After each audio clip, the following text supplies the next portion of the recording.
رشید احمد صدیقی صاحب کو بچپن میں مٹی کھانے میں بہت مزہ آتا تھا۔ یہ وہی رشید احمد صدیقی صاحب ہیں جو اردو کے مشہور طنز و مزاح نگار اور علی گڑھ مسلم یونیورسٹی میں اردو کے پروفیسر تھے۔ تو جس طرح رشید صاحب کو مٹی کھانے میں مزہ آتا تھا، اسی طرح ان کے ملازم فضلو کو ان کی چغلی کھانے میں مزہ آتا تھا۔ آپ جب مٹی کھاتے، فضلو چغلی کر کے آپ کا مزہ کرکرا کر دیتا اور آپ کو سزا الگ ملتی۔ سزا کیا ہوتی تھی کہ آپ کی والدہ کے حکم پر فضلو آپ کو پیٹھ پر لاد کر گھر کے قریب ایک ٹوٹی ہوئی مسجد میں بند کر آتا تھا، اور اس مسجد میں چمگادڑ الٹے لٹک رہے ہوتے تھے۔ تو ایک دن یوں ہوا کہ آپ نے شوق کے ہاتھوں مجبور ہو کر مٹی تو کھا لی، مگر مٹی کھانے کے بعد آپ کو ڈر پیدا ہوا کہ کہیں فضلو یہ سب دیکھ نہ لے۔ مگر جب فضلو پر نگاہ دوڑائی تو وہ سویا ہوا تھا اور اس کی پگڑی اس کے سرہانے رکھی ہوئی تھی۔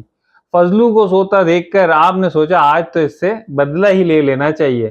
سو آپ چپکے سے گئے، فضلو کی پگڑی سے اپنا منہ صاف کیا اور مٹی کے دھبے فضلو کی پگڑی پر دیکھ کر نہایت خوش ہوئے کہ چلو فضلو سے بدلہ لے لیا۔ مگر پھر انہیں خیال آیا کہ کہیں فضلو کو میری شرارت کا علم ہی نہ ہو جائے، تو فوراً گھر بھاگے۔ اب جب گھر پہنچے تو دیکھا یہاں بھی سب سو رہے ہیں، تو آپ بھی اپنی والدہ کے ساتھ آنکھیں بند کر کے سو گئے، مگر خیالوں میں وہی فضلو کی پگڑی اور اس کی پگڑی پر لگے ہوئے مٹی کے دھبے آپ کو ناچتے ہوئے دکھائی دیتے رہے۔ خیر، جب سو کر اٹھے تو سوچا کہ فضلو والے مسئلے کو آج حل ہی کر لینا چاہیے۔ تو آپ اپنی والدہ کے پاس گئے اور والدہ سے کہا کہ اماں، فضلو کو گھر سے نکال دیجئے۔ والدہ نے وجہ پوچھی تو کہا فضلو مٹی کھاتا ہے اور پگڑی سے منہ پوچھتا ہے، اور مٹی کھانے سے اس کا منہ میلا اور بدبودار ہو گیا، اور آپ دیکھیے میرا منہ کتنا صاف ہے۔ یہ کہتے ہوئے بے وقوفی سے انہوں نے اپنا منہ بھی کھول دیا۔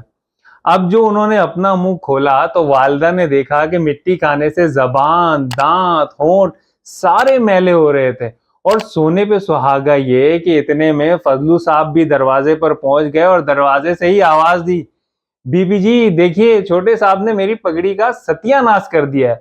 اور اس کے بعد جو کچھ ہوا وہ کوئی نئی بات نہ تھی۔ رشید صاحب تھے، فضلو کی پیٹھ تھی اور مسجد کی سزا۔ دوستوں، اگر آپ کو یہ ویڈیو پسند آئی ہو تو اس کو لائک شیئر کیجئے، چینل کو سبسکرائب کریں اور کمنٹس میں اپنی رائے سے ضرور آگاہ کیجئے۔